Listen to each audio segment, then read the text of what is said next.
Bom, esse é o problema de 2016. Nele diz que em meados de 2003, mais de 20 pessoas morreram no Brasil após terem ingerido uma suspensão de sulfato de bário utilizada como contraste em exames radiológicos. O sulfato de bário é um sólido pouquíssimo solúvel em água, que não se dissolve mesmo na presença de ácidos. As mortes ocorreram porque um laboratório farmacêutico forneceu o produto contaminado com carbonato de bário. Então, olha, não foi o sulfato de bário o causador, é porque ele estava contaminado com carbonato. E o que acontece? O carbonato é solúvel em meio ácido. Um simples teste para verificar a existência de íons bários solúveis poderia ter evitado essa tragédia.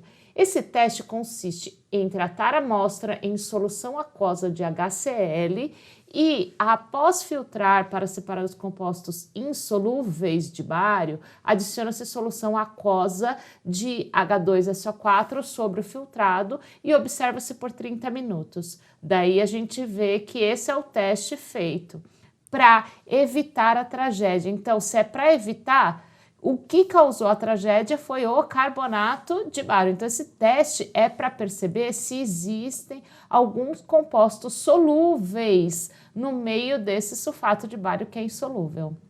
Bom, a presença de íons bários solúveis, ó, ele fala aqui, ó, na amostra é indicado após esse teste. Então, vamos entender como funciona esse teste e como que seria demonstrado isso nesse problema.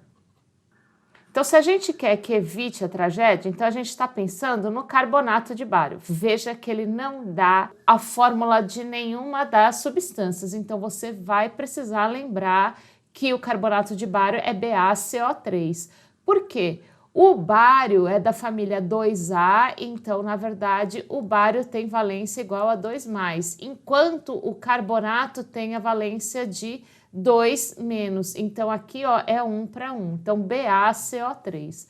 A primeira coisa que se faz no teste é aplicar uma solução de ácido clorídrico.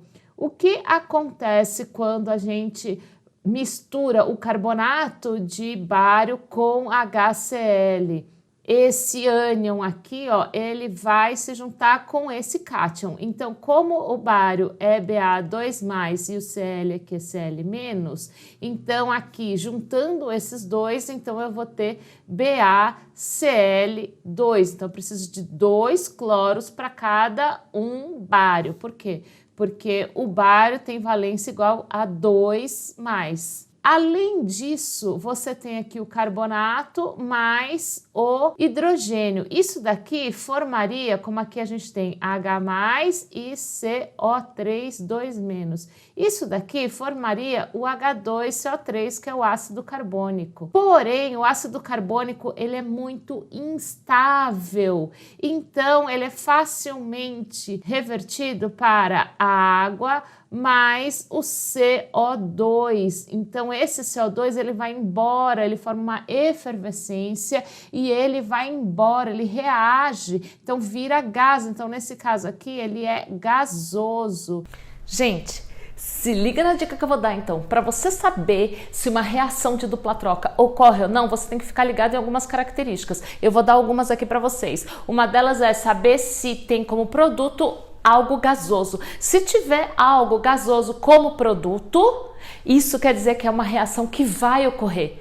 Então, você realmente tem uma reação de dupla troca que ocorre. A outra característica é se há formação de precipitado, ou seja, se você tiver produto que sejam insolúveis naquela solução que a gente está analisando. Então, se formar produtos insolúveis, ou seja, se formar um precipitado, isso também é algo que mostra que essa reação de dupla troca vai ocorrer.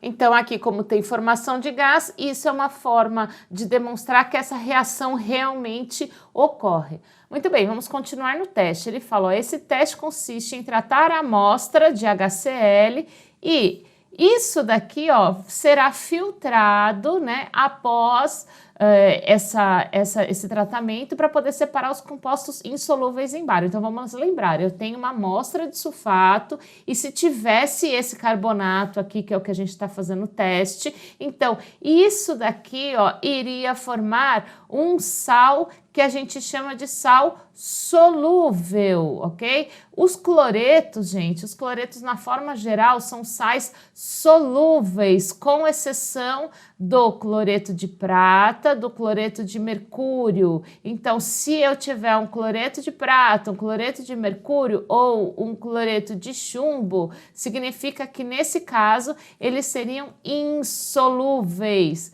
Porém, como aqui eu estou formando um cloreto de bário, ele será solúvel. Mas essa reação, mesmo formando um sal solúvel, é uma reação que ocorre porque você tem saída de produtos gasosos, que é outra coisa que evidencia uma reação de dupla troca.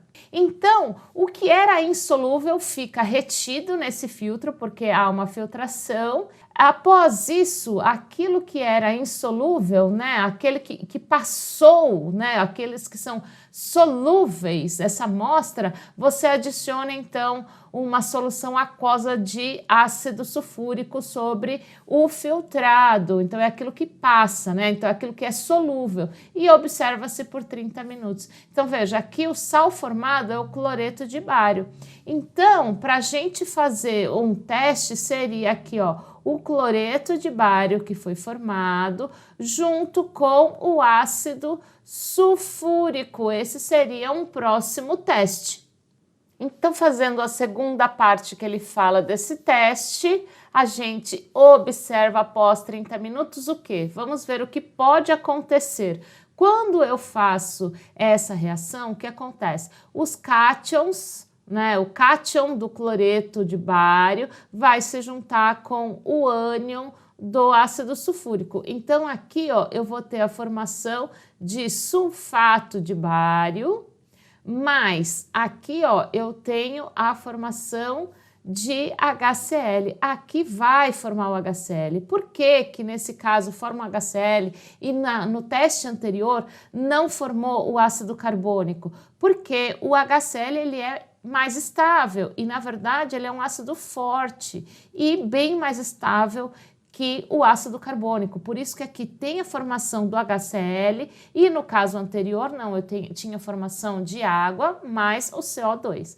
Aí você vai me falar, bom, aqui eu não tenho formação de gás, então não ocorre essa reação de dupla troca? Aqui vai ocorrer a reação de dupla troca, por quê? Porque aqui forma um precipitado, então aqui vai formar um sólido. Por quê? O sulfato de bário, gente, ele é um sal insolúvel, então é ideal que você dê uma olhada em solubilidade de sais e saiba aqueles sais que são insolúveis ou pouco solúvel, na verdade, né? Eu vou deixar uma tabela de solubilidade para que vocês possam fazer o download. Então, é bom que vocês deem uma olhadinha. Então, aqui é uma evidência de que essa reação realmente ocorre. Se eu fosse balancear, inclusive, ia ficar 2 aqui, ó, para ter 2 hidrogênios e 2 cloros. Vamos ver se aqui forma um precipitado. Então, veja só, se não tivesse o carbonato, esse carbonato, ele não ficaria, né, no filtrado, então ele não seria solubilizado, então não passaria por esse filtrado, então não formaria esse cloreto de bário e não precipitaria. Então essa é uma forma de você identificar se tem ou não carbonato de bário que é solúvel e que é o prejudicial e que foi o causador da morte dessas 20 pessoas. Bom, então, após esse teste, ele fala assim, ó, a presença de íons bários solúveis, ou seja, do carbonato de bário na amostra, é indicado pela liberação de calor? Não, porque a gente não tem uma reação exotérmica. A gente tem, no máximo, na primeira reação, a saída de gases, e aqui a gente tem o quê? Um precipitado. E o que é um precipitado? É um sólido, e nesse caso é um sólido branco. Tá? Então, alteração da cor para rosa? Não, porque o precipitado ou o sulfato de bário, ele é um precipitado branco, ele é um sólido branco. Aí vem letra C, precipitação de um sólido branco, sim. Então, essa é a resposta correta, é a letra C. Aqui, formação de gás hidrogênio. Até forma gás na primeira etapa do teste, lembra? Então, se eu juntar aqui, né, se eu reagir o carbonato de bário com o ácido clorídrico, você tem a liberação de CO2. Até forma o gás na primeira reação, não na segunda, mas na primeira sim. Só que não é o gás hidrogênio, né? O que está sendo formado, o gás que foi formado na primeira reação foi o CO2. Então, aqui não pode ser a letra D também.